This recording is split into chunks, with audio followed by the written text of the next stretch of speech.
So I'm sitting there at Digital Dealer this year.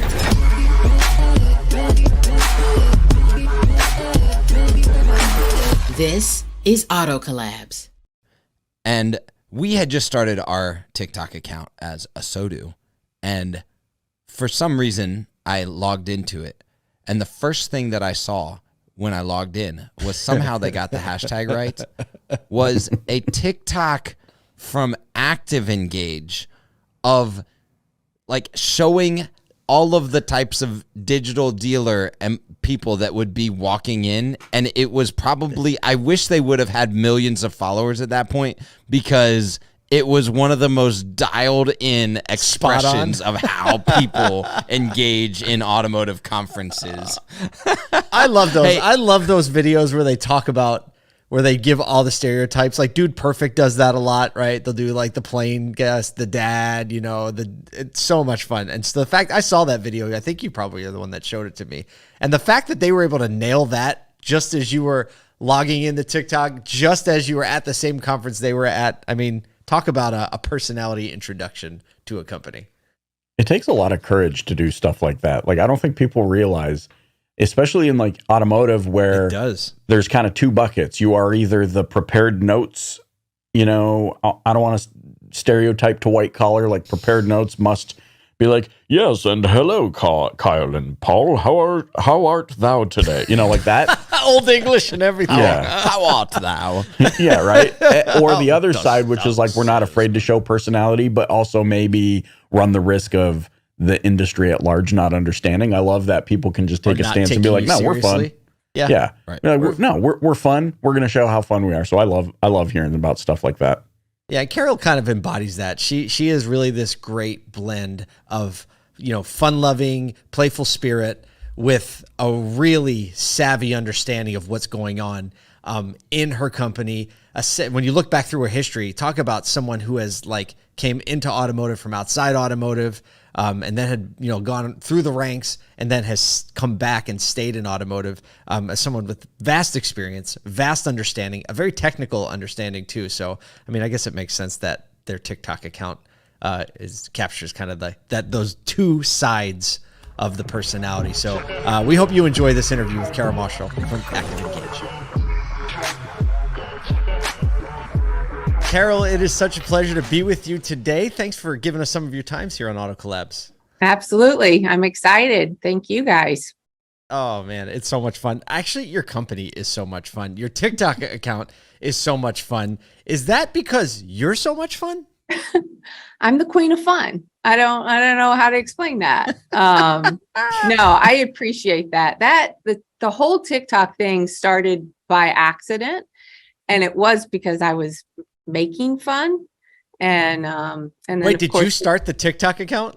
No, I just, you know, was admiring the way someone was walking through Digital Dealer and trying, you know, the highest form of. I have a feeling the word admiring, the way you use it in that sentence, isn't exactly the dictionary definition. So the team was like, what are you doing? And I'm like, didn't you see? Like, so then of course they took that idea and they ran with it. And yeah. And is that the video I've seen where it was like the different types of people you'll see at Digital Dealer? Yeah. Fantastic. Look, we'll have to link it up in the show notes, because if you haven't seen that, Unbelievable. When I first saw that, I was like, somebody understands this world. Right? Yeah. So one of the things that I love about your background specifically is that you kind of have gone from inside management of automotive dealers, then into real estate, then back into automotive, and now you're like taking a different angle on automotive. So can you answer, like, when did you first get into automotive? Because I couldn't track that, you know, from just reading like LinkedIn and stuff, but like, what was your first experience in the auto industry? My first experience in the auto industry was working the front office for my stepdad, who was a dealer turned wholesaler. And then going to the auction, and when I was in college, he would buy the beer in the hotel room for me and my friends to drive the cars, and then drive the different cars home the next day. Wait. Okay, So you put a bunch of words together in a sentence right there. that normally don't go together real well. He bought the beer to drive the cars. You're meaning he bought the beer as the night. So we would drive the cars there, spend the night.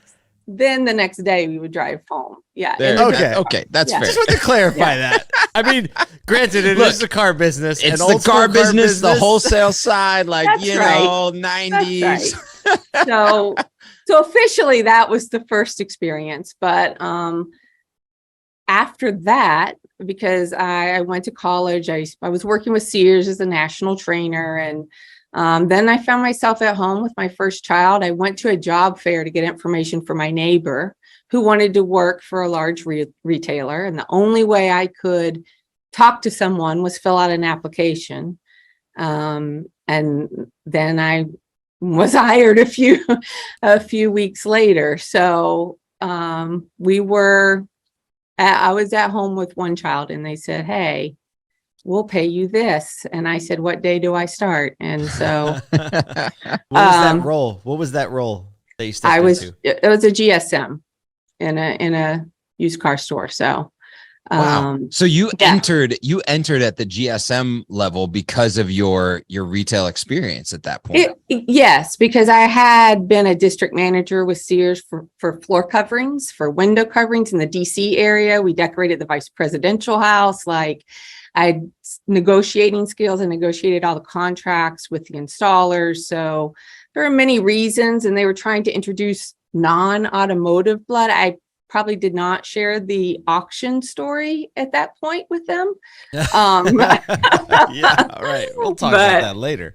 But yeah, and that was such a wonderful experience with AutoNation, and starting with the store, and then e-commerce district manager, and then field operations manager out of Fort Lauderdale. And wow, learned so much with Mike Maroney. I mean, to be in the room, Right. and I remember him telling us, like, imagine the kids' game with some liquid in the spoon. He goes, "I don't care if you have one drop left in the spoon, you get there first."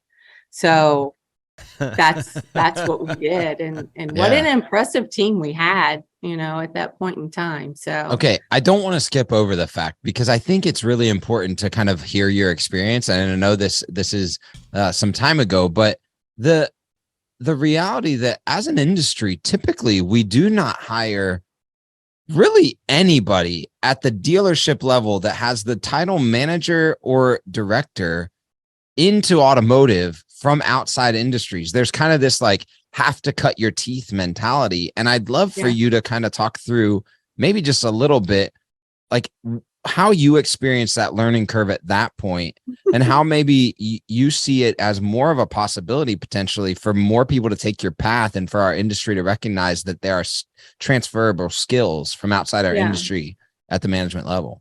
Absolutely. So, when I came in at that level, the general manager came from the rental car industry. And he did pretty well today. He's COO of Echo Park for Sonic. So it was Tim Keene, who I was working for. And I would take one day off in the month. To say it was easy would be a lie. It was bell to bell every day. One day off in the month. I come in the next day, he would be waiting. How many ups, write-ups? I mean, it was driven into your head that you knew what was going on in your business. The transferable skills is what I touched on. I had experience sitting across the table negotiating with people. I had obviously the customer service experience. I mean, Sears 20, 30 years ago was all about the customer experience. So, and then I was really surrounded. That team was very, very special. Again, it was in the early days. There were many other non-automotive people on our staff, with just two or three in there. So, we had Reynolds and Reynolds. We learned the system. We learned F&I, and we just continued to get better at it. And a sense of humor is key. To go back to the fun part, like, you have to have a sense of humor, and when you miss it, you just miss it, and you own it, and you get better. So, yeah. So you said sense of humor is key. Was that a part of the culture in your time at AutoNation? In pockets of my time. Yeah. I mean, there's certainly times. I remember a weekend the used car manager and I were having a passionate conversation with the GM, and he's like, "You just completely missed the boat. You missed the boat. You missed the boat." And the used car manager's like, "Boss, I think we were like paddling right next to the boat. Really, we were like right there next to the boat." And you just find ways to break the ice, Bring some levity to the situation. Yeah, a little bit. Yeah. Yeah. So for the last 13, 14 years, right now you've been with ActivEngage, which ActivEngage was an extremely early provider in the chat environment in automotive. And so were you on kind of the ground floor with the organization, or because I don't really know the history behind ActivEngage and how bringing chat to the automotive industry, because it was one of just like a couple providers initially that was bringing this new idea, right? Yeah, I was employee number 7. Wow. And Okay. so there were the 2 owners at the time were 2 of the 7. We did not have an office. I had known them, through the industry for years and years. I hadn't seen them in a while. And I actually went to a digital dealer, and they would do this, and then they'd go talk to me, and so they were chatting while they were in the booth. And we kind of reconnected then. So when I had the opportunity to come on board, I mean, it was a complete dream, because I remember being in the dealership, an AutoNation dealership, and being told, "Oh, you had 11 people on your virtual showroom yesterday morning. That's awesome." And I'm like, "Yeah, well, who were they? What did they look like? What were they looking at? What did they want to know? Are they looking to buy this weekend?" And you don't know any of that. You know none of that. So when they came to me and I was presented the opportunity, wow, I knew from being inside the dealership what information I would want to know to continue that relationship and sell something. And so that's the way I structured the conversation. And we have an acronym for the way that we have our conversation flow, and have fun. H is the last one, because it should be fun. It's the most expensive emotional purchase someone's going to make. So you have to establish trust and a relationship and help them this is the most exciting part of the journey, right? Imagining which vehicle you're going to get, like, by all means, and then flip it over to the service side. One of the things that we're very careful about is we never ask, "When do you want to bring it in?" Because I don't want you to have in your mind that Tuesday at 10 is when you want to bring it in, for that time not to be available. So, instead, let me look to see what we have. You're going to leave us hanging now, because you told us about an acronym. Right. The I was like, H. I was like, what H. word ends Right. with an H? I got to know the Shush. acronym, because I feel like that's really crucial to the way that maybe you manage conversations, and the way that, like, maybe as an industry we need to approach conversations. Because if I'm thinking that the word ends with H and it's like have fun is kind of the crux of the thing, I'm guessing there's some other good stuff for us as an industry. There's other good letters in that word. And the first letter would be L for listen. And the second's A for acknowledge. Because think about when you go through a drive-through, if you say, I know where we're going with this. "I want a chocolate milkshake," and no one repeats that back to you, do you pull forward? Right. No, you do not. Yeah. And it all relates to then Would you UGH, understand right? after that? Would you understand after that? Yes, you should understand. Because again, you really do need to clarify. And look, this is what gets to the heart of what separates us, is we have to have humans, because a word can have multiple meanings. Oh yeah, And especially in English. Yes. And people hijack words that don't even. I have a 15-year-old son that A little hijacking going on in the 15-year-olds right now. He'll say bet, and I'll go, what? I don't. Means he agrees, just so you know. Last night at the dinner table, we had a whole conversation about sus. It was the greatest thing ever. I'm like, gotta suss it out. Yeah. Yeah. Oh, somebody, my 13-year-old daughter just told me a word they're using, and it means that, like, someone is eliciting sympathy from you, like saying, "Oh, you guys probably don't want me anyway. I'm not any good." And Yeah. she said another English word that doesn't mean that, but that's what it means now. Yes, that's exactly right. Yeah. So what? So we have LA. You as understand. What's the G? Is it laugh? I'm assuming the word's laugh. Give. I'm calling it. You have guide. Guide. Oh, I Guide. like it. Guide. Because For those out there that aren't good spellers, we LAUGH'd and we end in have fun, which means that you laugh.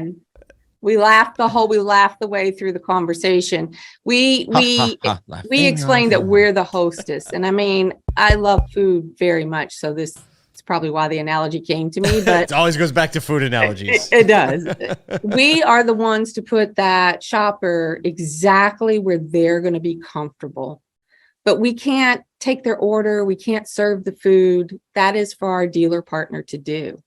But we're putting them exactly by the window, away from the fan, whatever it is. We're going to put them right there with just such care. That's a great metaphor. Yeah, I mean, that's why we kill it. Look, my mom always said, if you're not having fun, it's not worth doing. And it's interesting, that day I went to the digital dealer conference and reconnected with Ted on that day. My mom was in hospice in Jacksonville. And Wow. the last word she told to me was, go work, go work. She had brain cancer. And so I said, okay, I'm going to go, I'm going to come back. And I came back and that was it. So she sent me to work and I reconnected that day with Ted and ActivEngage. And so this is my family. I am such a competitive person. I am working on it, but You say like it's a you bad don't want to thing. catch me in a room. like, It's okay, man, It's okay to be competitive. That's a good. Yeah. But you're working on regulating it. Is what you're saying. yes, I am. But it's a part of my family. You know, everyone that's here, the product we put out, our dealers, because I've been there. I did spend some time with a manufacturer and I watched how those district reps just beat the crap out of their dealers to sell whatever model we had coming in, you know? And so Remember I just those keep all days? that in mind. Remember those Yes. days? We have all these cars. We need to force some dealers to take them. Right. You want this? You're going to sell 20 of those. So Right. yeah. Right. Every That's time. unreal. Yeah. This is one of the things that I love about this podcast, and I think that our industry and even just like culture in general just needs a humanizing, approach to the businesses and the people that are involved in them. I think about like the kind of like eat local idea, right? And it's like, yes, eat local, but also everybody that's interacting with you from any company is quote unquote local. So to hear you and the stories that you tell about being at AutoNation, coming from, Sears, and then this acronym that's core and central to every conversation that you encourage your people and your humans that chat. Yeah. Is like, there's nobody that can't get aligned with that. And whether they learn that on their own or connect with ActivEngage, like I'm taking that. I'm going to laugh in every conversation, right? It's like, I need to listen. I need to acknowledge what they're saying. Okay. Yep. I understand you. I'm going to repeat that back. And then I'm going to guide you. I'm going to sit you, in the window seat away from the fan with the good view. And all the while, we're just going to have fun while doing it. If everybody can't take that into every conversation that they have in the showroom, on the internet, with Elite, it doesn't matter. Like that's unbelievable. Well, it's difficult for those in the store that are paid based on a commission. They're trying to get to the sell, right? They're trying to close a deal. We're just trying to close an appointment and allow them to do what they do. And then when you think about, our conversations are unscripted. So we take people who are not from the automotive field and we train them in different makes, models, considerations. Shout out to Kevin Fry. I'm using his video on the EV tax credit. Thank you. And we teach them this flow. And then we have a team of quality professionals, a team of training, in addition to our operations supervisors that's constantly watching it, constantly tweaking it. So, it's a good skeleton, but you got to have everything to support it. So you're fully unscripted? Yes. Wow. Wow. That's nuts. Yeah. For those that have never run any level of BDC, right? That's a bold ask to have people unscripted. Well, it means that you trust your training. Yeah. Right. Yes. You're very confident in your training because the script is in a lot of ways a crutch where you were like, hey, if we don't have time to train, just read this. Yeah. People, for the agent themselves, they're like, I want to make sure I'm checking the right box. And so you also have to have a culture that's supportive of, you really dropped it there. That was not good, but let's readdress that. So you have to have a culture where people are confident and able to go out on a limb. And able to be corrected in a spirit of kind of like humility and like, hey, just this desire to everyone get better together. It's funny. It reminds me, and since you like food illustrations, I'll give you one. Did you know that at Five Guys, they don't have any French fry timers? No. You'll never hear a French fry timer go off because they wanted to create an environment that didn't have that, like, they felt that got in the way of their thing. And so that meant they had to train their people to know by look when the fries were done, right? So there's no backstop. They're trusting their people. I'm sure some fries have been burnt, right? And it's a very similar scenario. There's some good fries, though. That's what I'm saying. Some serious because there's no timer. Yeah. I'm getting hungry. Some French fries now. Ooh, boy. So we have fries in the VIP lounge? I hope so. We should. Yeah. Okay. We could probably make that happen, but they're not going to be Five Guys fries. But right below the VIP lounge, there's a Geno's Steaks and a Chickies and Pete's that both have fries. So I'm sure we can get some up to. I'm sure we can make some French fries happen. Cool. You know, one of the things that I'm interested in, especially as, you know, dealers are still, it's funny because you talk about, you know, at AutoNation, it's like 11 visitors to your digital showroom. And we're still, obviously we've done a lot more digital and we've moved to understanding website interaction and customer journeys and all that. But there's still, I feel like there's still a gap to get there in automotive. And so as a company that lives in this chat world and customer communication in digital spaces, what are you seeing that are like maybe shifts or changes that we as an industry need to make, or things that are on the horizon for you all that you're trying to figure out how to more clear up customer communications or the way that we engage with customer journeys online right now? So there's a couple things, you know, some dealers don't want us to be conversational. They're more like, just get the name and number, we'll handle it. And so we go through a little A/B testing with them and try to get them to understand, okay, you still may get the name and email address, but you're not going to get someone to pick up the phone. You're not going to have, that person's not invested in you. You know, our conversations typically are 10 to 12 minutes. So they've invested already 10 to 12 minutes with your dealership. So when your team follows up, they're like, oh yeah, I talked to Sue, blah, blah, blah. This get a message. I don't need a full conversation. I don't need to build a relationship. I mean, how quick can someone click over to another site? That's still, it's crazy, but still today you have a little bit of that. With digital retailing coming up, you got to understand the importance of having a human guide you through that. I mean, even if you go to the grocery store, Home Depot, Walmart, and you go through the self-checkout, who's standing there? Someone from the store, just to help you do this.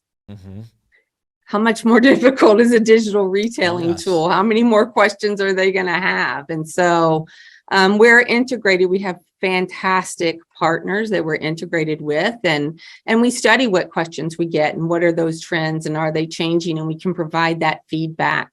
We can provide feedback to the dealer if they want to do something different on their specials page. Sometimes people click into digital retailing just looking for the special interest rate, you know, and maybe there's something you can do to call that out on your specials page, or we can just use that to move them down the funnel. So that's the way you're going to close the gap between the small percentage of people who today are ready to do DR and where we want to get to. And that human assistance is how you close that. Outside of inventory availability right now, which I think is the prevailing question of the customer and the access to get the car, what are you seeing any trends in like the prevailing questions that customers are continuing to bring up across the board? Price and availability has always been the big two. And you're right. Availability today is like, is it there? Can I drive it? Right. And so, yeah, you've got to have your team familiar to look, does it say in transit? Because that's important. But we were chatting in 2008, 2009. And so the team, we're prepared from a training and management perspective at the right time to then roll out training to teach how to handle those types of conversations. 2008, 2009, it was my car broke down. I needed to get to work. My credit is 550. Can anyone help me? So you do. And then after that, when the economy recovered, it was all about features. So what is blind spot monitoring? What is Honda sensing? You had to know all of these features. So yeah, today is still availability, but I'm certainly it in the could back quickly of my turn mind. to like an Yes. economic question, right? That's and right. access to funds or something like that. I love that Right. that's a leading indicator, because also there's something that I think dealers can do to kind of like preemptively strike that, potentially with content that they're putting out or content that they're building right now in their content ecosystem, whether it be landing pages or videos, Right. to kind of talk through that conversation so that maybe when they land on the page and they have further questions, that they've already been given access to the knowledge that this dealership is ready and willing to help them with those questions. And I think, your team being prepared for that is really key. Well, Carol, we've had just a lot of fun already. This just a bunch of laughs. We cannot wait to see you and your team at ASOTUCon, because we know there'll be more laughs. Encouraging anybody that's listening to follow ActivEngage on social, because they do have a lot of fun. And it speaks to the company culture that you've helped build over your time as the 7th employee. Thanks for joining us on Auto Collabs. It was my pleasure. Thank you guys so much. Can't wait to see you. I'm always amazed at the variety of ways people come into the car business. What are you Usually, even holding in your hand right now? Oh, this is my little extension so I can reach the record button. If you're just listening, always- it actually looks like some sort of always weapon. amazed. Pow! It's a like a Canadian tripod. weapon. I'm sorry, I couldn't help it because you're just waving I'm like this thing waving around. around. I'm so like, take my passionate. money. I'm good. Take it. Here. I'm getting old. I got to have something in my hand to wave around. You pesky. It's Clint Eastwood. Hoodlums. Future Clint Eastwood. Get off my lawn. But like, I love the fact that like most of the time when we hear a story, it's like, well, I kind of stumbled into it and I fell into the. She's like, she needs a shirt that's like, I came in as a GSM, like biatch. Yeah, that's what was going through my head. Hey, like you said it. No, it's impressive to me, and I think that's something that we can even learn as an industry still today. That hey, look, there are people that are valued for their management expertise, their ability to negotiate, their ability to lead teams outside of the industry, and hey, they might be a valuable part of our management structure, both on the industry partner and the dealer side. And we should look at that more as an opportunity, because I think actually what's really cool about that is if we looked at the rest of culture and the rest of business as that way headed into auto, then people inside of auto might actually be looked at with more skills and expertise from those outside of auto. And you might see a more transient business culture of people being able to pass between. And I think that would lend itself to some of the things that Carol has been able to bring to the ActivEngage company and her leadership and the culture that we talked about in the intro, but as well as things like that acronym that she leaned into and being able to learn how to communicate, how to engage with customers and with dealers and all of that. Like that's going to be something that as an industry, if we can bridge that gap, if we can be the leaders in bridging that gap, it's actually going to be better for all verticals. So look, if you haven't, I don't know what the handle is. It's got to be at ActivEngage on TikTok. Yeah, it's got to be. Like no one else has ActivEngage. Michael Searles fact checked us on that. But if you haven't, you need, after hearing Carol, you got to go check out the TikTok account because it'll really give you an understanding of the personality of the industry. So much fun. Can't wait. they're rocking the VIP lounge at ASOTUCon, so I'm sure that's going to be a wild blast. I hope they let us go up and have some fun with them as well. Thank you so much on behalf of Michael Cirillo, Kyle Mountsear, myself. Thanks for listening to Auto Collabs.